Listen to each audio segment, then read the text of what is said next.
Salut la famille, salut les geeks, vous êtes sur Toys Toys Toys, le 22e épisode. Au pays de Candy, comme dans tous les pays, on s'amuse, on pleure, on rit, il y a des méchants et des gentils. Et pour sortir des moments difficiles, avoir des amis c'est très utile. Un peu d'astuce, d'espièglerie, c'est la vie de Candy. Candy, le mystère des droits bloqués. Et oui les geeks, bienvenue dans votre rendez-vous hebdo, Toys Toys Toys, là où les jouets, les animés et la nostalgie se rencontrent.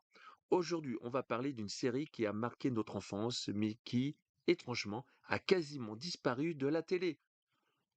Rares sont ceux qui ont des VHS et on n'a jamais eu droit au DVD. Candy, oui, la petite orpheline aux yeux immenses avec ses rubans et son cœur en or. On la connaît tous, on l'a tous regardée. Mais voilà, pourquoi Candy, contrairement à Albator, Goldorak, Captain Flamme et bien d'autres, est introuvable aujourd'hui?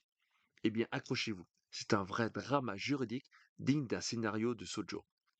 Tout commence avec les deux créatrices, Kyoko Mizuki, l'auteur du manga, et Yumiko Igarashi, l'illustratrice, qui a donné vie au dessin si reconnaissable. Ensemble, elles ont créé l'univers de Candy. Et le studio, la Toei Animation, a produit la série animée qui a fait fondre des générations de fans dans les années 70 et 80. Mais voilà, le conflit juridique est venu tout gâcher.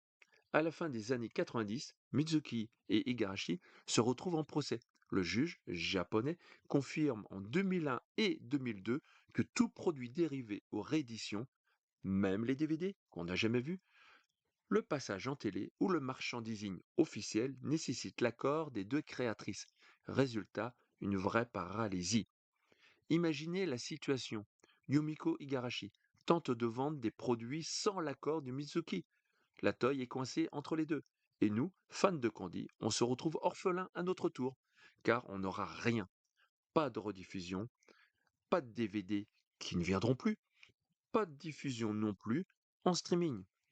Il ne reste que les VHS poussiéreuses pour nos souvenirs. Aujourd'hui, il existe encore quelques produits dérivés, par-ci, par-là, pour les collectionneurs. Du réchauffé, car ce sont des anciennes licences qu'on vend et qu'on se revend. Mais tout est ultra limité, car la gamme de l'époque n'est pas non plus extensible. Souvent basée sur la nostalgie, pas sur les nouvelles productions. Et oui, car il y avait des projets. Et soyons réalistes, voir Candy débarquer sur Netflix ou revenir à la télé, c'est quasi mission impossible. Dommage, quand on pense à des classiques comme Albator, Goldorak, que je citais précédemment, qui ont eu droit à toutes les rééditions possibles et imaginables. Voilà, c'est ça. Mais restons positifs et restons geeks. Candy, c'est un univers shoujo, plein de drama. Maladie, décès, trahison, amour, contrariété. Et ça ne passe pas toujours dans le monde aseptisé de la télé actuelle. Un peu comme si Sailor Moon n'avait jamais été remasterisé et si Captain Tsubasa, Olivier Tom, était bloqué par des droits, à cause d'un auteur et d'un studio qui ne s'entendent pas. Vous voyez le délire?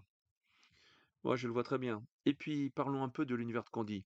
On a Candy à Pony, sa bande d'amis, Terry, Albert, des histoires qui nous font pleurer, mais aussi rire.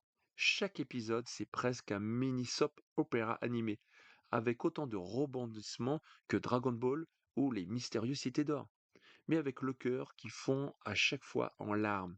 Et c'est ça qui rend la série encore plus précieuse, parce qu'elle n'est pas juste nostalgique, elle est intacte dans nos souvenirs, à l'abri de la surdimension. Et oui, alors pour les collectionneurs et fans hardcore, Candy reste un trésor caché, un joyau inaccessible, mais grâce à ces VHS, à ces trésors, à ces bandes magnétiques qu'on a, ces illustrations ou certains comics, et oui, car elle est sortie aussi en BD, il n'y a pas eu que des mangas, le fan art qui continue à circuler sur le net, la série vit encore, il fait palpiter nos cœurs. Et pour les plus grands de nous, des geeks, chaque ruban, chaque larme de Candy qu'on voit voler au vent, c'est presque un souffle qui nous arrive du fond des astres, un petit clin d'œil aux classiques de notre enfance. Voilà pour cette chronique geek, joyeuse mais tristounette, de Toys Toys Toys, la 22e épisode, avec une morale. Certains classiques sont faits pour rester inaccessibles et cultes. Alors, fans de Candy, gardez vos VHS, vos illustrations et vos figurines. Ayez comme moi l'émotion dans votre voix et laissez les rubans voler dans vos souvenirs. C'était Richard pour vous servir. Rendez-vous la semaine prochaine. Au pays de Candy, comme dans tous les pays, on s'amuse, on pleure, on rit, il y a des méchants et des gentils. Et pour sortir des moments difficiles, avoir des amis c'est très utile. Un peu d'astuce, d'espièglerie, c'est la